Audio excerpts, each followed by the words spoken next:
Yang saya hormati Bapak Kepala Sekolah Satu Pertiwi, Bapak Wakil Kepala Sekolah, Bapak Ibu Kepala Jurusan, Bapak Ibu wali kelas dan seluruh Bapak Ibu guru serta staf di SMK Satu Pertiwi.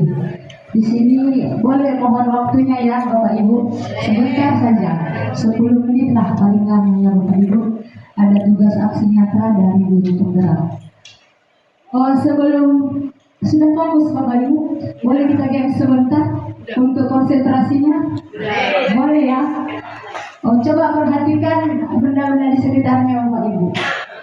Benda-benda di sekitarnya. Nanti kalau saya bilang warna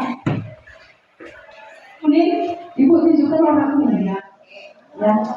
Kalau saya bilang nanti warna oranye, Ibu tunjukkan warna oranye. Ya, konsentrasi ya. Banyak kan benda di depannya? Ada tunjuk bernyanyi di depan. Untuk konsentrasi saja. Karena tadi sudah banyak terkenal Pak kurikulum, takutnya nanti agak ini di sini kan materinya. Kita mulai Bapak Ibu. Warna hijau. Warna hijau Ibu. Hijau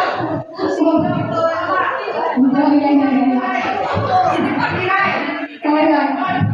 Ada yang mau tunjukkan hijau sama oranye ya Bu ya.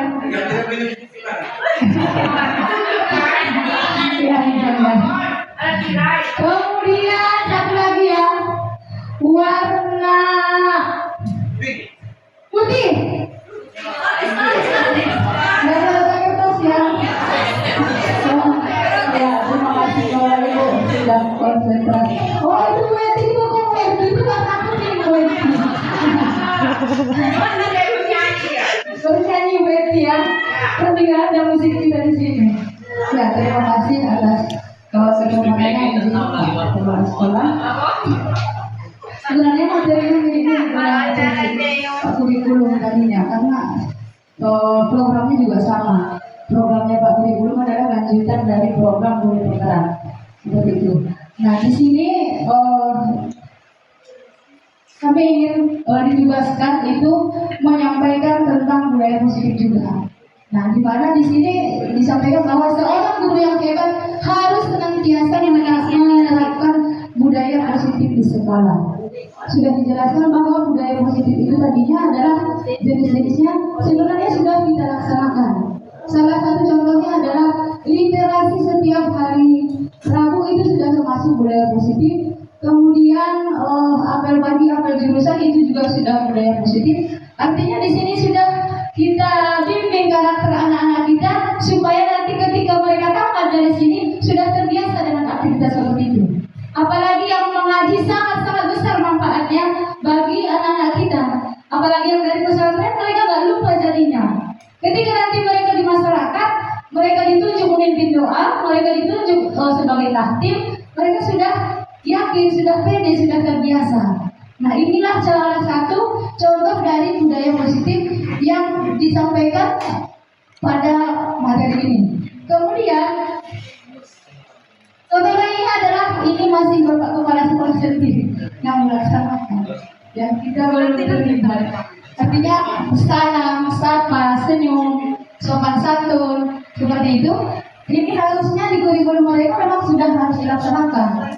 Kalau di sekolah-sekolah pengalaman dari teman-teman di SD, di SMP, mereka ini sudah melaksanakan. Gurunya itu semuanya berbaris bersama Bapak Kepala Sekolah. Yang mungkin di sini sambil mengajak juga kepada kita semua supaya kita temani Bapak Kepala Sekolah untuk membudayakan salam sapa ketika anak kita hadir di sekolah. Sambil kita tanyakan kabarnya, sambil kita tanyakan gimana kondisi orang tuanya, mereka akan merasa diperhatikan. Kemudian untuk budaya positif ini dilaksanakan dengan disiplin positif, kemudian memahami motivasi perilaku manusia.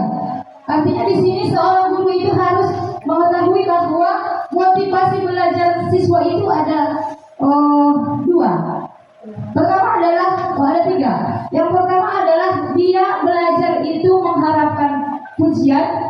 Ya, dia belajar itu mengharapkan imbalan. Yang ketiga, dia belajar dari kesadarannya sendiri. Nah, tugas kita sebagai guru adalah bagaimana caranya supaya siswa ini belajar atas kesadarannya diri sendiri. Bukan karena mengharap nanti supaya kalau saya nanti dapat menyelesaikan tugas nanti saya dikasih buku. Bukan seperti itu. Itu motivasi yang menghukum. Nanti ketika tidak ada motivasi itu, tidak ada hadiah itu, dia motivasinya down. Dia tak semangat lagi belajar. Jadi tugas kita sebagai guru adalah membangkitkan motivasi internal dari dalam dirinya, bahwa dia termotivasi untuk belajar sepanjang hayat. Dan kemudian memahami 5 kebutuhan dasar manusia. Anak-anak kita ini, mereka kadang nakal. Ternyata mereka adalah 5 kebutuhan dasar manusia ini adalah mereka butuh pengakuan, mereka butuh pengertian, mereka butuh kasih sayang, mereka butuh ada dia karakternya sebagai pemimpin. Jadi kerjaannya di kelas itu sikit-sikit mau mengganggu kawannya aja, karena memang dia karakternya ingin pemimpin. Jadi ketika teman-temannya itu nggak bisa dipimpin sama dia, di situ dia bikin rusuh. Nah, di sini memang harus kita pahami 5 kebutuhan dasar murid kita. Yang mana yang mau dipenuhinya ketika dia berbuat salah? Kadang dia cari-cari perhatian. Ternyata dia yang ingin dipenuhinya adalah dia kurang Sebagai contoh kemarin itu ada seorang murid, dia nggak dikawan oleh kawan-kawannya di kelas gitu. Gimana lah caranya ya supaya saya itu punya kawan gitu. Jadi dikasihnya lah ide sama kawan-kawan. Yuk, kalian mau nggak nanti kalau ini datang saya permisi sampai 5 kali ya, katanya seperti itu. 5 kali lah dia permisi mau kemana? Kenapa? Mau sakit perut bu? Permisi lagi.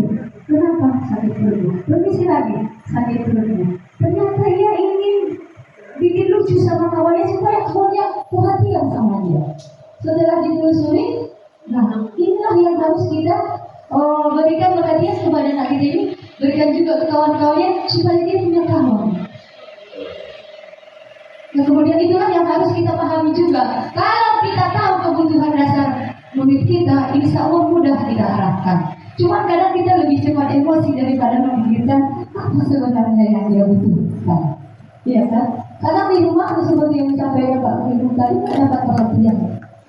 Anak-anak ini ketika ditanya kabar saja sudah senangnya minta ampun. Kemarin coba saya praktikkan di 11 TM. Gimana kantongnya sehat? Sehat bu, masih tebal? Masih bu. Perasaannya gimana? Bahagia bu, tidak bahagia mana? Nah mereka bisa diajak tertawa seperti itu. Sebelum belajar kita berikan dulu kesenangan bagi mereka. Kemudian posisi kontrol harus menjadi manajer. Jadi posisi kontrol guru itu adalah ada 5 juga. Yang pertama adalah sebagai pembuat merasa bersalah. Yang kedua adalah sebagai pemantau. Yang ketiga sebagai teman. Yang keempat yang keempat adalah sebagai manajer. Sudah itu dia. Untuk seharusnya kita posisi kontrol kita itu yang terbaik adalah manajer. Artinya manajer itu bisa mengelola murid kita. Kalau pembuat merasa bersalah ketika anak kita berbuat salah, memang kok lakukan. Ini adalah jadi merasa bersalah. Ya. Kadang-kadang kita bilang lagi, memang menggorong-gori di kelas. Dia mintanya dong. Mau saja gitu. Tapi kalau misalkan sebagai pemantau, kita lihat aja. Gak peduli kita mau gimana dia itu, terserah dia. Kalau teman kita masih kasih perhatian, gimana belajarnya? Tapi tanpa kita memberikan solusi atas masalahnya. Tapi ketika posisi kita sebagai manajer adalah ketika anak itu bermasalah, kita panggil dia, tetap empat mata. Kita panggil, kemudian kita tanyakan. Kenapa, Mam? Apa nggak hadir? Ya, ibu juga dulu seperti itu. Ibu juga bolos. Tapi ibu merasa nggak ada gunanya, jadi ibu berubah. Kita posisikan dulu dia itu ke kita, supaya orang di saja nama buat salah. Gitu dia. Jadi dia nyaman dengan dirinya dan mau terbuka dengan kita. Ketika sudah kita perbaiki identitasnya dan yang merasa bersalah tadi sudah merasa nyaman, dia mulai terbuka nantinya. Bu, sebenarnya saya tidak hadir tepat waktu itu karena begini. Mungkin karena ada kerjaan juga di rumah, mungkin karena ada yang bangunin, mungkin mamanya jam 6 sudah pergi memberes, jadi tidak ada yang bangunin. Jadi nanti dia akan terbuka. Setelah dia terbuka, kita cari solusinya. Jadi dia ada mama untuk solusinya. Ibu nggak mau mendukung, tapi kita cari solusinya. Gimana caranya supaya tidak terlambat? Kemarin sudah saya praktekkan dengan murid PKJ. Saya tanya perkembangannya ke BPK, katanya ada kemajuan. Seperti itu.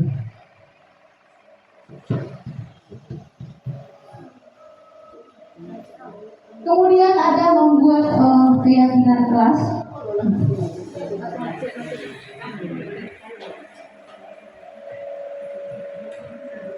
Membuat keyakinan kelas atau keyakinan sekolah, ini sebenarnya sudah disampaikan oleh Pak Kurikulum juga tadi. Keyakinan ini sama dengan aturan sebenarnya, tapi setelah di guru penggerak ini berubah namanya menjadi keyakinan dan cara menyusunnya juga berubah. Dimana cara menyusunnya tadi seperti disampaikan oleh Pak Kurikulum adalah kita minta dari mereka. Keyakinan kelas itu artinya aturan di kelas itu selama kita melakukan pembelajaran. Nah, kalau itu sudah kita buat, ketika kita mau menasehati, ketika kita mau proses, sudah lebih mudah. Mam, keyakinan kelas mana yang kamu langgar? Terus apa tindakan untuk memperbaikinya? Nah, harapannya kepada seluruh Bapak Ibu wali kelas, mohon dukungannya juga dari Bapak Kepala Sekolah, bahwa setiap kelas ini supaya ada keyakinan kelasnya. Mungkin kalau di TL izin ya Pak Andriani, kemarin bilang nomornya jadi belum izin, sudah kita buat di sana keyakinan kelasnya. Kemudian mungkin di akuntansi sudah, karena ya 10-11, mungkin di TBS rendah. Nanti kita tuntun ya wali kelas TBSM sama TPH, kita dampingi supaya keyakinan kelas ini memang ada di setiap kelas. Supaya kita mengarahkan anak-anak kita ini pun tidak asal-asalan. Aturan mana yang dia langgar? Seperti itu. Jadi mohon nanti bantuannya Pak Kepala Sekolah untuk memfasilitasi kertas manilanya sama kertas stiker yang warna-warni. Dan akan saya bimbing nanti, saya bantu ikut di dalam untuk membuat satu keyakinan kelas ini di setiap kelas.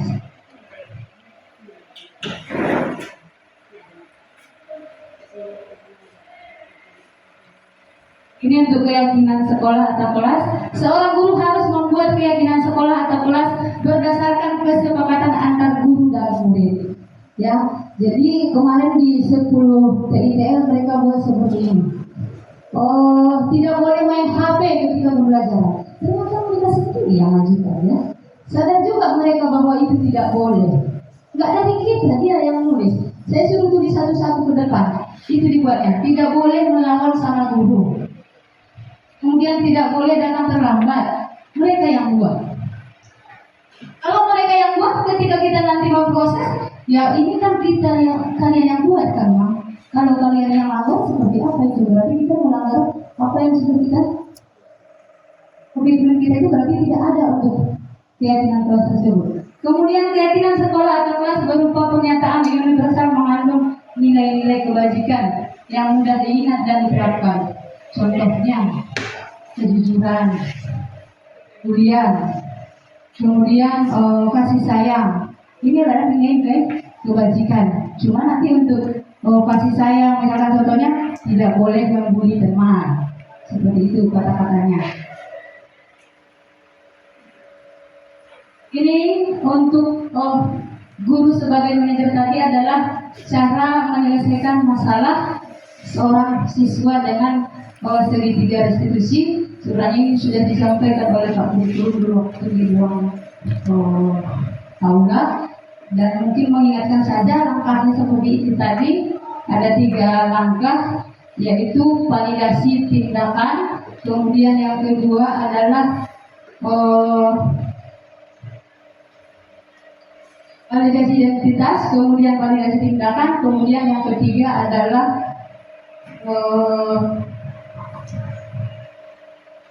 menanyakan keyakinan kelas. Validasi identitas maksudnya tadi adalah supaya dia nyaman dengan kita. Tadi kita bilang, kenapa nggak sekolah? Bosan di kelas. Ya itu juga dulu waktu SMA gitu. Baru masuk udah minta pulang, pulang ya. Itu juga gitu. Rasakan apa yang kalian rasakan? Ya Bu, di kelas bosan Bu, ngantuk katanya. Jadi maunya seperti apa? Baik, menurut kamu, kalau kita tidur di kelas, kalau dia bilang tidak, kalau tidak, jadi bagaimana tindakan kamu selanjutnya? Kalau tidur lagi, seperti apa konsekuensinya? Mungkin itu saja Bapak Ibu yang bisa kami sampaikan. Terima kasih atas waktunya, terima kasih atas kesempatan yang diberikan kepada kita. Saya sudahi, mohon maaf apabila ada kata-kata yang kurang berkenan di hati Bapak Ibu. Saya cukupkan. Wassalamualaikum warahmatullahi wabarakatuh.